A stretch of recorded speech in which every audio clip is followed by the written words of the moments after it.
क्यों हम डर रहे थे पाकिस्तान के खिलाफ सख्त कदम उठाने के लिए? इसकी पूरी साजिश 12 मार्च 93 की साजिश दुबई में हुई थी और दुबई में हमारे होम बेस्ड टेररिस्ट को पाकिस्तान में भेजा गया था। सवाल यह पैदा होता है कि क्या हमारे पास क्या सबूत था पाकिस्तान का इन्वॉल्वमेंट में? जैसे आदरणीय सभापति महोदय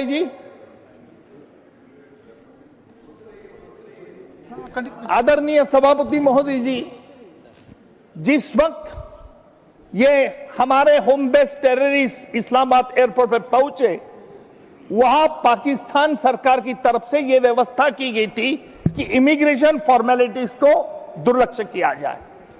नतीजा यह हुआ कि उनके पास इंडियन पासपोर्ट रहने के बावजूद उन पे एम्बार्केशन डिसएम्बार्केशन का ठप्पा नहीं लगाया गया था। जो हमारे होम बेस्ड टेररिस्ट को पकड़ा गया, उनके जब पासपोर्ट की तलाशी ली गई तब पासपोर्ट के सामने ये बात साबित आ गई। उनको छानबीन करने के बाद उन्होंने बताया कि साहब हम गुनाह कबूल करते हैं, हमारी गलती हुई है। उनकी गवाही हमने कोर्ट में ली थी और उन्होंने ये साफ तौर पर जानकारी दी। यह कहना जरूरी है कि उसका चार्जशीट बंबई पुलिस यानी महारा पुलिस ने दर्ज किया था और चार्जशीट दर्ज करने के बाद पूरा इन्वेस्टिगेशन सेंट्रल एजेंसी के पास चला गया था। हमने उसमें, मैं स्पेशल पब्लिक प्रोसिक्यूटर था, हमने उस केस में waging war against government of India charge लगाया था। बाद में जैसे हमने चार्जशीट दर्ज किया, उसके बाद सेंट्रल एजेंसी ने यह चार्ज हटाया दिया। क्यों हटाया? देखिए, यह बड़े अहम बात है। क्यों? उस वक्त भी हम पाकिस्तान से डरे हुए थे। उसके बाद जो मैंने दूसरी केस, जो इंपॉर्टेंट केस जिसका जिक्र किया गया, union home minister, farmer union home minister ने जिक्र किया कि 26/11/2008 को बंबई में आतंकी हमला हुआ। सिर्फ कसाब अजमल अमीर कसाब इकलौता एक टेररिस्ट पकड़ा गया जिंदा, बाकी के एनकाउंटर में तो मारे गए। लेकिन मुझे कहा गया था उस वक्त मुझे कहा गया था कि कसाब के खिलाफ अलग अलग चार्जशीट करो ताकि हम कसाब को जल्द से जल्द फांसी दे सके। मैंने कहा क्यों? बोले हमें कसाब को फांसी देना है। मतलब कसाब को तो ऐसी ही फांसी मिल सकती है? नहीं, हमें कसाब को ही सिर्फ फांसी देना है। मतलब अगर आप ऐसा करेंगे तो हम पाकिस्तान का नकाब कभी सामने, दुनिया के सामने नहीं ला सकते। हमने नहीं माना। बॉम्बे पुलिस को हमने हिदायत दी कि सिंगल चार्जशीट दर्ज करो। हमें सिंगल चार्जशीट दर्ज की। Within a year we have completed a trial. फिर हम बाद में, उसके बाद भी मैं इधर गया था, इस्लामाबाद गए थे हम, यानी as a member of the official delegation team government of India का। वो गया था मैं 2012 में।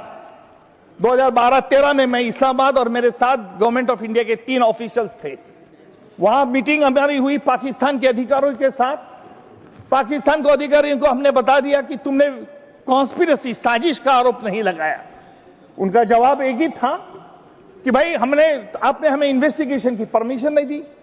हमने उसको कहा कि भाई साजिश तो आपके भूमि पर हुई है, आपको सबूत ढूंढना चाहिए, आप हमसे कैसे सबूत मांग सकते हैं? उनका नकारा तुरंत था। हम वापस इंडिया आ गए। दिल्ली को हमने रिपोर्ट भेज दी कि ये नहीं मान रहे हैं। उसके बाद जब सत्ता बदल हो गई, महाराष्ट्र में सत्ता बदल हो गई, तब फिर जैसे ही कसाब के खिलाफ, एक कसाब ने जो, उसको तो फांसी हो गई थी, लेकिन उसके बाद महाराष्ट्र के मुख्यमंत्री देवेंद्र फडणवीस ने को हमने बताया कि डेविड हेडली ने जो शिकागो कोर्ट में कबूली दी है, उसमें कहा है कि पाकिस्तान से किस तरह से मदद मिलती है। हमने कहा इसका इस्तेमाल करना चाहिए, हमने उसका सबूत लेना चाहिए। हमारे ऑनरेबल फॉरेन मिनिस्टर उस वक्त फॉरेन सेक्रेटरी थे।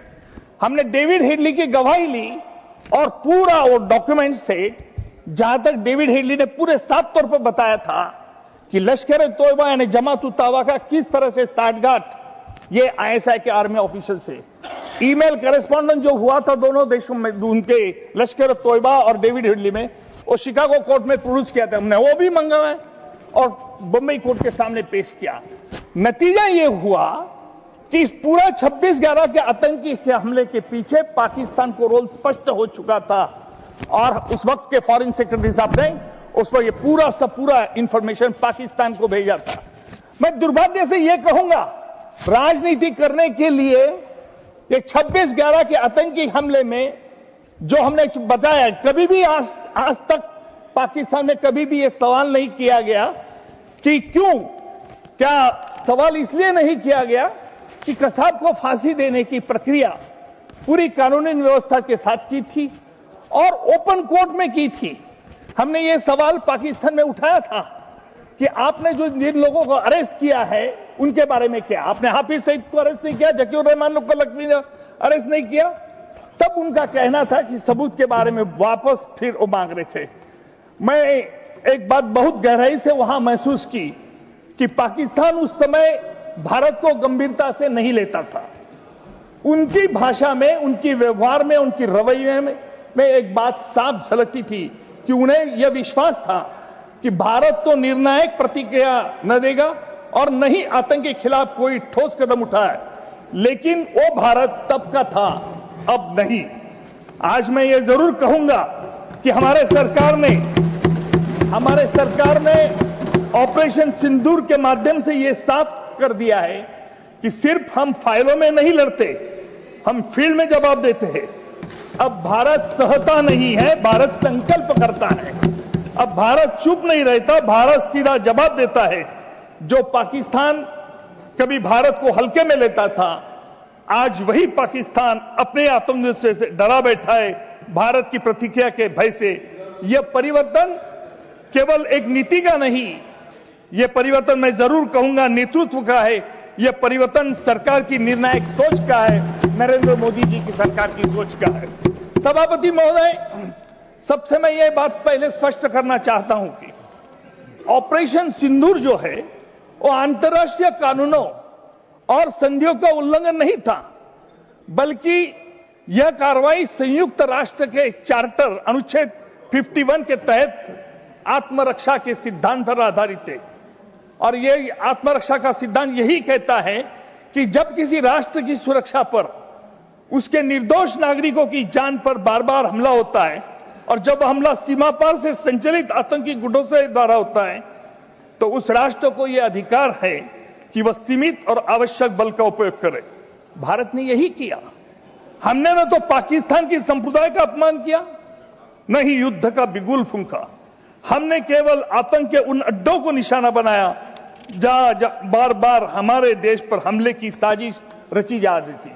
सभापति महोदय जी, पिछले कुछ वर्षों में हमने देखा है किस प्रकार पाकिस्तान का धरती का उपयोग आतंकवादी संगठन द्वारा भारत के विरुद्ध युद्ध छेड़ने के लिए किया। ये गुट केवल सीमा पर नहीं, हमारे शहरों के बीचों बीच आतंक का जाल फैलाने की कोशिश करते। कभी पुलवामा, कभी उरी, कभी पठानकोट। हम चुप रहे। हमने बार बार बातचीत की पहल की, हमने डोसियर दिए, हमने अंतर्राष्ट्रीय मंचों पर पाकिस्तान की जवाबदेही की सुनिश्चित करने का प्रयास किया। लेकिन जब आतंक की बंदूकें फिर हमारे निर्दोष नागरिक की ओर मुड़ी, तो भारत ने अपनी चुप्पी तोड़ी और ऑपरेशन सिंदूर एक उत्तर नहीं था, मैं मानता हूं कि वह एक संदेश था। सभापति महोदय, इस सदन को यह जानकर गर्व होगा कि यह ऑपरेशन न केवल सैन्य दृष्टि से सफल रहा, बल्कि कूटनीतिक दृष्टि से भी परिपक्वता का परिचय देता है। हमने यह सुनिश्चित किया है कि कोई निर्दोष नागरिक की हताहत न हो। हमने यह सुनिश्चित किया कि हमला सीमित, सटीक और टारगेटेड हो। हमने यह सुनिश्चित किया कि भारत की छवि एक जिम्मेदार लोकतंत्र के रूप में और भी मजबूत हो। यह भारत की नैतिक श्रेष्ठता और रणनीतिक श्रेष्ठता दोनों का प्रतीक था। सभापति जी, लोग पूछते हैं कि क्या यह आवश्यक था? लोग पूछते हैं कि क्या सीज फायर करना जरूरी था? लोग पूछते हैं, सदन में सवाल खड़े किए गए, मैं पूछता हूं हम कितना सहेंगे? और आतंकवादी गोली चलाएं और हम मुख दर्शक बन रहे, हमारे जवान शहीद हो और हम सिर्फ मोमबत्ती जलाकर रह जाएं, हमारे स्कूल, हमारे बाजार, हमारे मंदिर निशाने पर हो और हम भी फिर शांति का अपील करते रहे। शांति तब तक मूल्यवान है जब तक एक तरफा बलिदान न बजाए। ऑपरेशन सिंदूर की आवश्यकता इसलिए थी क्योंकि अब शब्दों से नहीं, संकल्प से जवाब देने का समय था। यह ऑपरेशन सिर्फ केवल एक देश की सुरक्षा नहीं, बल्कि पूरे विश्व को यह दिखाने का प्रयास था कि आतंकवाद को पनाह देने के वाले देशों को बर्दाश्त नहीं किया जाए। भारत का यह कदम अन्य लोकतांत्रिक देशों के लिए भी एक मिसाल है कि आतंक से लड़ाई सिर्फ शब्दों से नहीं, इच्छा शक्ति से लड़ाई की जाती है। मैं इस अवसर पर हमारे सशस्त्र बलों के पराक्रम को तो नमन करता हूं, उनकी तैयारी, सटीकता और धैर्य यह संभव बनाए, और मैं प्रधानमंत्री के, हमारे रक्षा मंत्री का भी नेतृत्व को भी प्रणाम करता हूं, जिनके दृढ़ निश्चय और स्पष्ट नीति के बिना यह संभव नहीं होता। यह वही नेतृत्व है जो कहता है कि हम शांति के पक्षधर में हैं, पर राष्ट्र की रक्षा में किसी भी हद तक जा सकते हैं। मैं ये कहना चाहता हूं, भारत कभी युद्ध का इच्छुक नहीं था। हम न विस्तारवादी है, न आक्रामक है, लेकिन जब बात देश की सुरक्षा, नागरिकों की जान और हमारी सीमाओं के पवित्र की हो, तो भारत न झुकता है, न रुकता है, आक्रामक वालों को रुलाता है। और मैं ये जरूर कहूंगा कि आज एक सवाल किया गया, हमारे honourable former union home minister ने यह सवाल किया था कि as to why there was a ceasefire. No doubt he might have thought this is a very important question, but being in the politics, what government has taken the decision, it was an absolutely right decision. Bharat एक सभ्य और संविधानक राष्ट्र है जो अंतर्राष्ट्रीय मानकों और जिनेवा कन्वेंशन का पालन करता है। ऑपरेशन सिंदूर की योजना बनाते समय भारतीय सेना और सरकार ने अंतर्राष्ट्रीय माननीय कानून के सबसे दो बड़े मूलभूत सिद्धांतों को कड़ाई से पालन किया, और जिनेवा कन्वेंशन का पहला जो सिद्धांत है कि प्रोपोर्शनैलिटी, हमला इतना ही किया जाए जितना आवश्यक था। दूसरा सिद्धांत यह है कि डिस्टिंक्शन, और डिस्टिंक्शन में नागरिक और सैन्य ठिकानों में स्पष्ट अंतर रखा गया। इस ऑपरेशन में किसी नागरिक ढांचे, अस्पताल, स्कूल या पाकिस्तान सैन्य अड्डे को निशाना नहीं बनाया गया। मैं ये कहूंगा जरूर कि इस सुंदर ऑपरेशन ने, तंदूर ऑपरेशन ने अंतर्राष्ट्रीय स्तर पर भारत की स्थिति को मजबूत तो किया। जहां पहले भारत को संयम बरतने की सलाह दी जाती थी, वही इस बार अमेरिका, फ्रांस, रूस, ऑस्ट्रिया देशों ने भारत के आत्मरक्षा का अधिकार का समर्थन किया। इस सदन में ऐसा कहा गया, कोई प्रदेश नीति नहीं, कोई फॉरेन कंट्री ने हमारा समर्थन नहीं किया। यह बात सर गलत है। वैश्विक समुदाय ने पहली बार माना कि पाकिस्तान से धरती से संचालित आतंकवाद पर रोक लगाने के लिए आवश्यक और उचित कार्रवाई थी।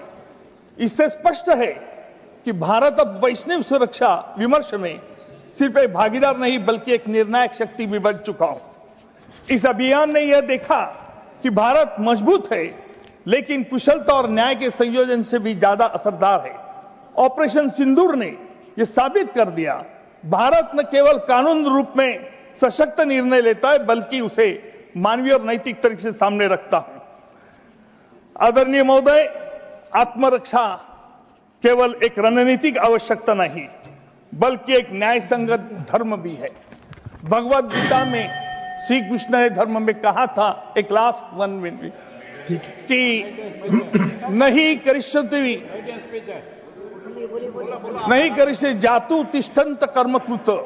इसका मतलब यही है संस्कृत कपलेट का कि जब अधर्म बढ़ता है तब निष्क्रियता भी अपराध है। भारत निष्क्रिय नहीं रह सकता है।